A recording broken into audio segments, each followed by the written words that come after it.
सरकार म्हणाले जनतेला आता सगळं फिक्स झालंय. सरकार म्हणाले जनतेला आता सगळं फिक्स झालंय. महाराष्ट्राला $1 मिलियन ची अर्थव्यवस्था बनवण्याचे डन झाले.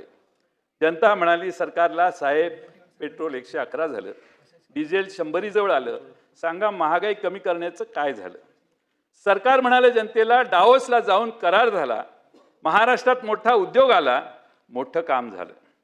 पालक म्हणाले सरकारला आमचं पोरगं बेरोजगार का झालं, 2 कोटी रोजगाराचं काय झालं.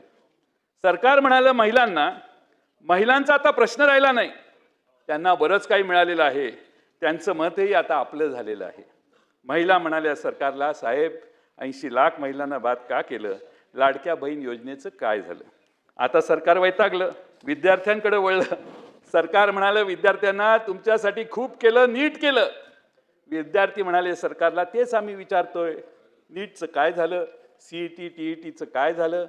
आता सरकारने मात्र प्रभू रामाकडे दावा केला.